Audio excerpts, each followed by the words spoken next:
Hello everyone, welcome back to the smart exam. मित्रांनो, आजच्या व्हिडिओमध्ये आपण तुमच्या येणाऱ्या DMER भरती 2025 वर फोकस करून DMER पद भरतीमध्ये जे लॅब टेक्निशियन आणि लॅब असिस्टंट पद आहे त्या दोन्ही पदांसाठी जे तांत्रिक प्रश्न आहेत, जे महत्त्वाचे तांत्रिक प्रश्न आहेत, ते तांत्रिक प्रश्न आपण डिटेलमध्ये अभ्यासणार आहे. हे लक्षात घ्या, प्रत्येक प्रश्नाचं डिटेल आपण विश्लेषण करणार आहे आणि हे सर्व प्रश्न आपण जे 2023 मध्ये DMER पद भरती झाली होती त्या परीक्षेमध्ये जे TCS ने प्रश्न विचारले होते ते प्रश्न आपण इथे सविस्तर रिवाइज करणार आहे. त्यामुळे तुमच्या येणाऱ्या परीक्षेसाठी हा व्हिडिओ खूप महत्त्वाचा ठरणार आहे. त्यामुळे हा व्हिडिओ व्यवस्थित केअरफुली पहा. चला तर वेळ न घालवता हा अति महत्त्वाचा व्हिडिओ स्टार्ट करू. पहा, पहिला प्रश्न पहा. Maintaining inventory of a clinical laboratory is the responsibility of which particular section. Okay, योग्य उत्तर पर्याय क्रमांक 1 रिसोर्स मॅनेजमेंट. ओके, तर रिसोर्स मॅनेजमेंट हा जो विभाग आहे मित्रांनो, हा लॅबमध्ये आवश्यक असलेली सामग्री, उपकरणे व रसायनांचा साठा म्हणजेच काय इन्व्हेंटरी. ओके, रसायनांचा साठा म्हणजेच काय तर इन्व्हेंटरी. इथे बघा, मेंटेनिंग इन्व्हेंटरी हे नियंत्रित करण्याचं काम करतो. हा विभाग योग्य वेळी स्टॉक तपासणे, मागणी करणे व उपलब्धता सुनिश्चित करण्यासाठी जबाबदार असतो. हे लक्षात घ्या. त्यानंतर ऑप्शन मध्ये देखील पाहूया, क्वालिटी मॅनेजमेंट हे प्रामुख्याने चाचणी प्रक्रियेतील गुणवत्ता सुनिश्चित करण्यावर लक्ष केंद्रित करते. हे लक्षात घ्या.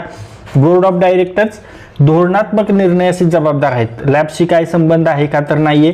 त्यानंतर ऑर्गनायझेशन मॅनेजमेंट हे एकूण संस्थेच्या व्यवस्थापनात लक्ष घालते. लॅब इन्व्हेंटरीचा काय आहे का संबंध नाहीये.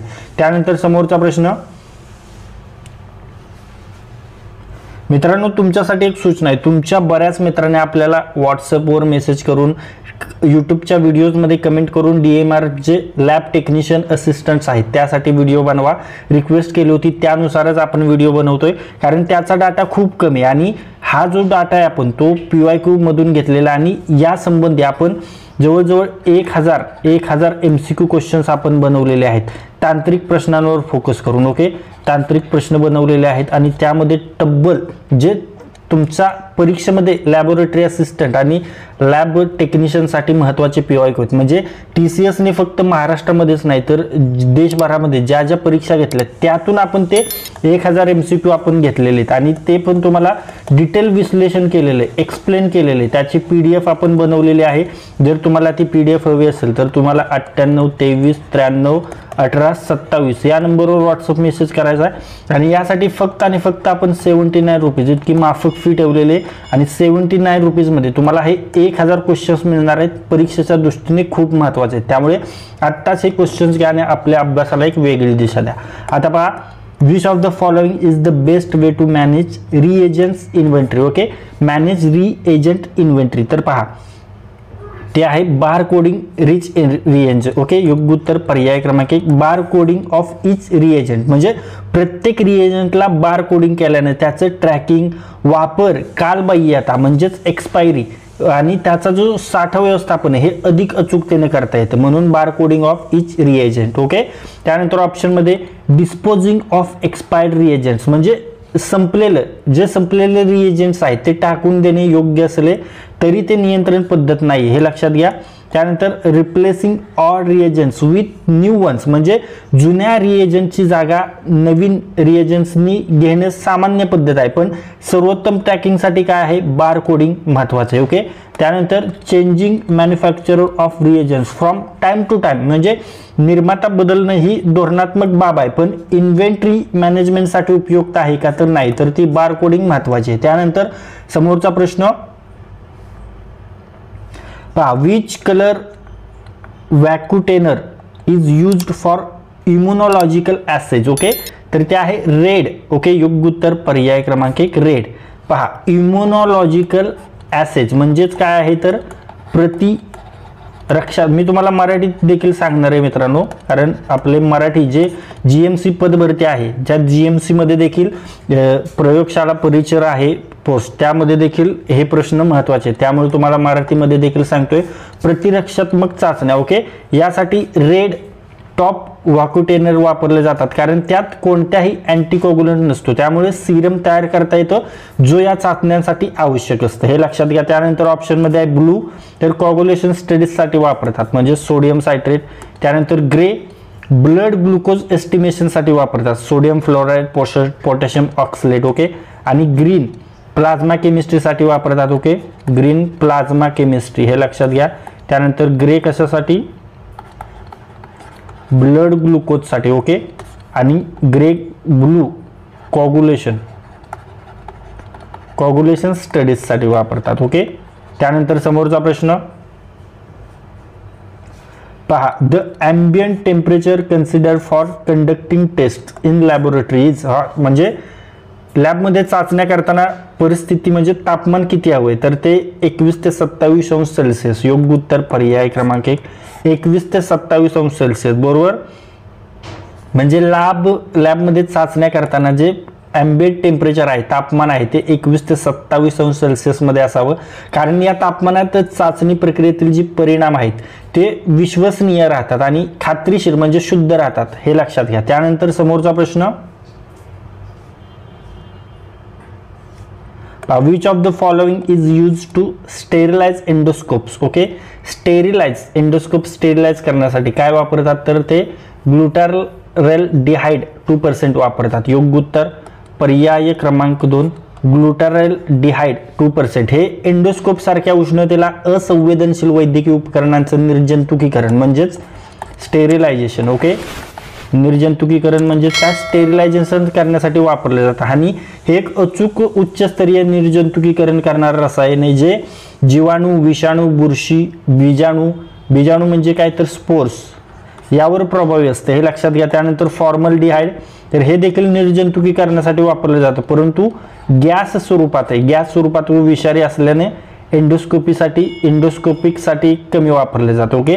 त्यानंतर आयसोप्रोपिल अल्कोहोल हे फक्त पृष्ठभागासाठी उपयुक्त आहे, बीजाणूंवर परिणामकारक नाही. आणि फिनॉल हे सामान्य निर्जंतुकीकरणासाठी वापरतात, पण एंडोस्कोप सारख्या उपकरणांसाठी वापरतात का, तर नाही. त्यानंतर समोरचा प्रश्न,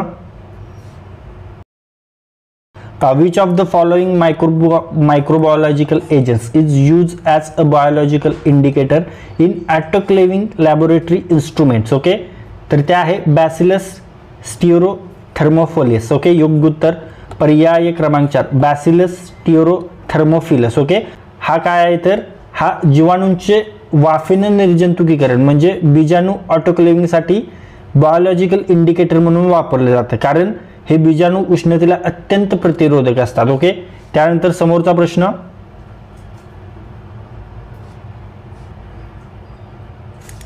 what is the retention time for keeping blood smears in a laboratory. Okay.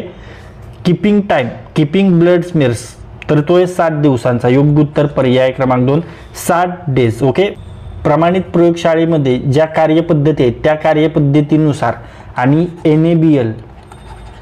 एनएबीएलच्या मार्गदर्शक तत्वांनुसार जे रक्ताचे स्मिअर स्लाइड्स आहेत ते किमान 7 दिवस कशामध्ये, प्रयोगशाळेमध्ये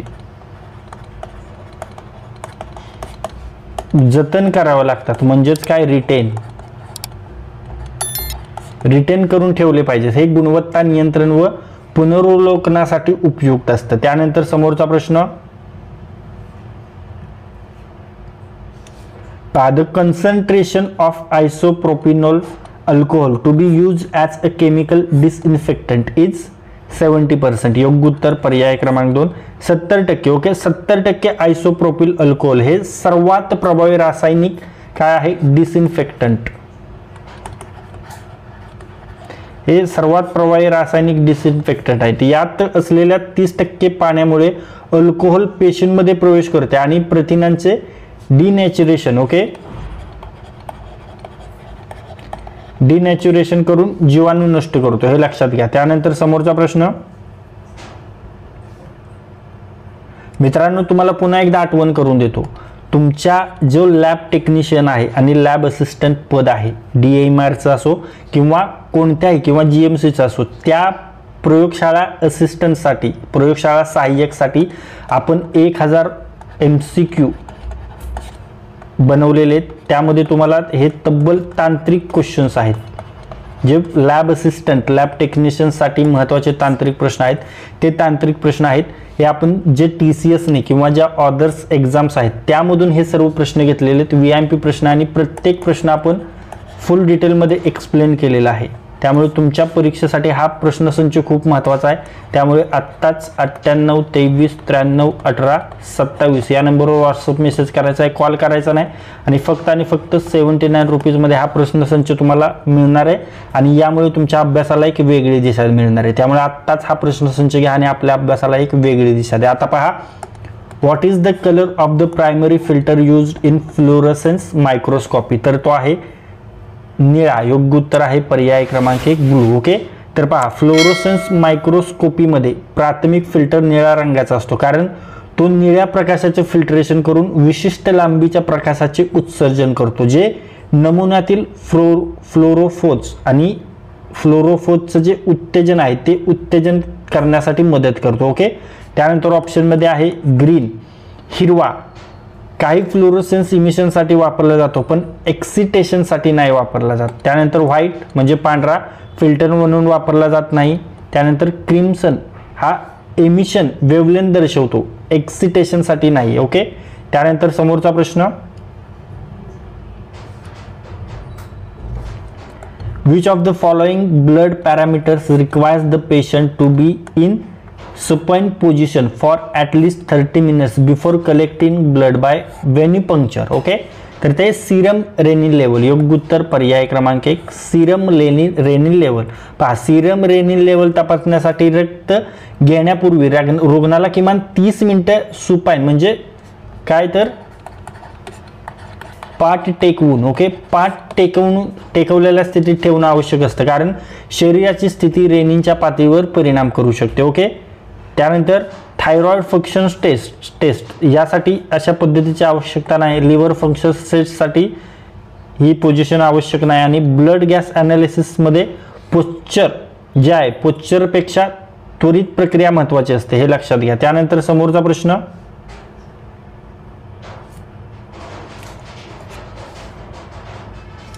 पहा, the anatomical site preferred for venipuncture in an adult is medium cubital vein. योग्य उत्तर पर्याय क्रमांक 4 मीडियन क्युबिटल व्हीन. ही प्रौढांमध्ये वेनिपंक्चर म्हणजेच काय,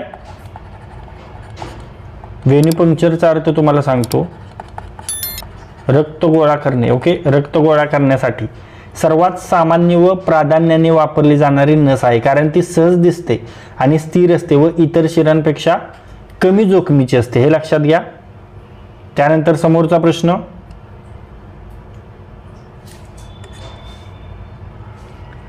which tool is most commonly used to reduce laboratory error and increase productivity.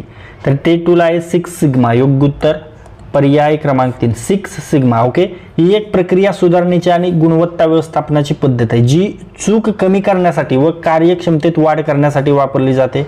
Okay, त्यानंतर पुढे पाहूया, needles after use should be disposed by which of the following methods.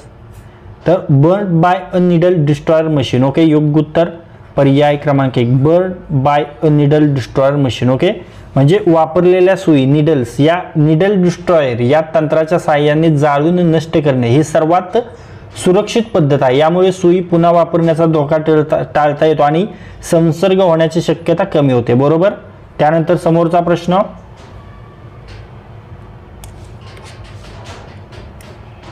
the first step to be taken for accidental contact of carcinogen chemical to skin is wash with cold water for 5 minutes. योग्य उत्तर पर्याय क्रमांक 1 wash with cold water for 5 minutes. Okay, म्हणजे जर cancer कारक रसायन म्हणजे कॅर्सिनोजन त्वचेवर लागले तर सर्वप्रथम थंड पाण्याने 5 मिनिटे धुणे हे अत्यंत आवश्यक आहे. यामुळे रसायन त्वचेत शोषले जाण्यापूर्वी काढून टाकले जाते. ओके, त्यानंतर टेक पोस्ट एक्सपोजर प्रोफिलॅक्सिस काही विषाणूंसाठी योग्य पण त्वचेवरील कॅन्सरजनित रसायनासाठी नाही आहे. त्यानंतर apply a bandage. Okay, bandage लावणे त्वचा स्वच्छ केल्याशिवाय लावल्यास हानिकारक ठरू शकते.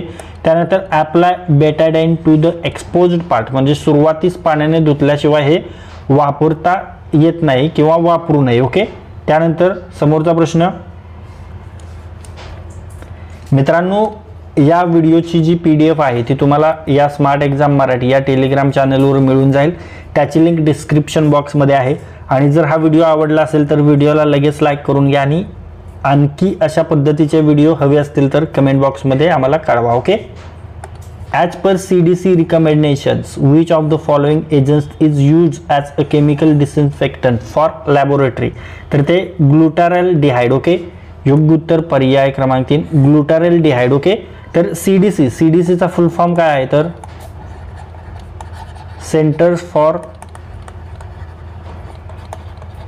Disease control. याच्या शिफारसीनुसार ग्लुटारॅल्डिहाइड हा एक उच्चस्तरीय रासायनिक डिसइन्फेक्टंट आहे जो प्रयोगशाळेतील उपकरणे व पृष्ठभाग निर्जंतुक करण्यासाठी वापरला जातो. Okay.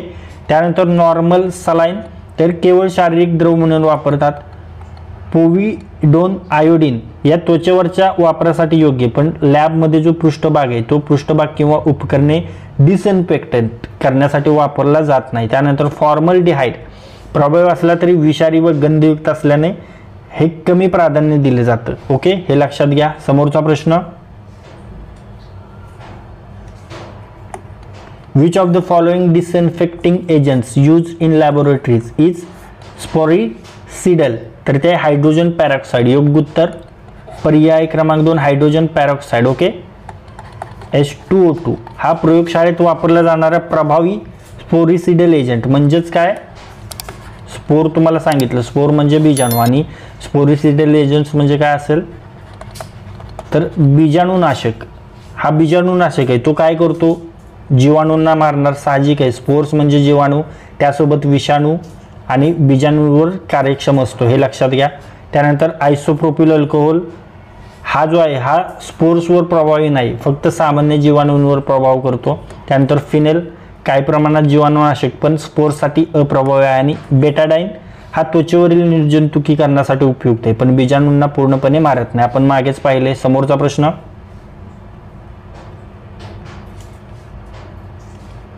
which of the following test is not a part of hemogram? तर ते आहे ब्लड पीएच. योग्य उत्तर पर्याय क्रमांक 3 ब्लड पीएच. ओके. हिमोग्राम हा एक संपूर्ण रक्त तपासणीचा अहवाल आहे ज्यामध्ये RBC count, WBC count, haemoglobin, platelets, TLC आणि LDLC यांचा समाविष्ट असतो. ओके. त्यानंतर ब्लड पीएच हा हिमोग्लोबिनचा भाग नसून तो ॲसिड बेस बॅलन्ससाठी केला जातो, म्हणजे ABG अनालिसिससाठी केला जातो. हे लक्षात घ्या. त्यानंतर समोरचा प्रश्न, which of the following are most resistant to chemical disinfectants? Okay. तर तो प्रायोन. योग्य उत्तर पर्याय क्रमांक 1 प्रायोन. ओके. प्रायोन हे प्रथिनांचे चुकीचं स्वरूप आहे. मिसफोल्डेड प्रोटीन्स असतात आणि हे सर्वात जास्त प्रतिकारक्षम असतात, म्हणजेच सर्वात जास्त रेजिस्टंट असतात.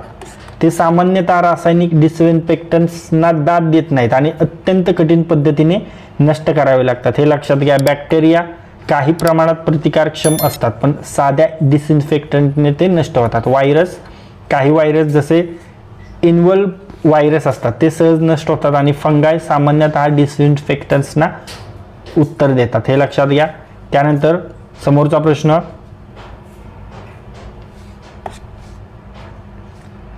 Metallic instruments in a laboratory are sterilised by which method?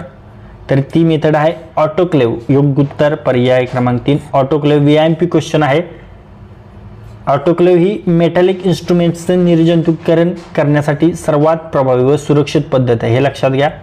त्यानंतर रेड हीट काही इन्स्ट्रुमेंटला योग्य नाही कारण त्यामुळे त्यांचं नुकसान होऊ शकतं. त्यानंतर क्लोरहेक्झिडिन हे फक्त सरफेस डिसइन्फेक्शनसाठी वापरलं जातं आणि अल्कोहोल हे फक्त त्वचेवर किंवा लहान इन्स्ट्रुमेंटसाठी उपयुक्त आहे पण स्पोर्ट्सवर परिणाम करतं का तर नाही. ओके. तर मित्रांनो, तुम्हाला पुन्हा एकदा आठवण करून देतो, तुमच्यासाठी आपण 1000 MCQ म्हणजे तुमचे जे लॅब असिस्टंट आणि लॅब टेक्निशियन पद भरते त्यासाठी आपण 1000 MCQs आपण बनवलेले आहेत. ते पूर्णपणे तुम्हाला एक्सप्लेन केलेले आहेत, म्हणजे 4 पर्याय आहेत आणि त्याचं आन्सर देखील तुम्हाला दिलेलं आहे. ते सर्व PYQ आहेत.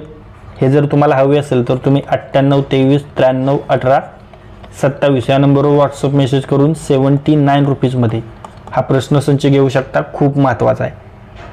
ओके.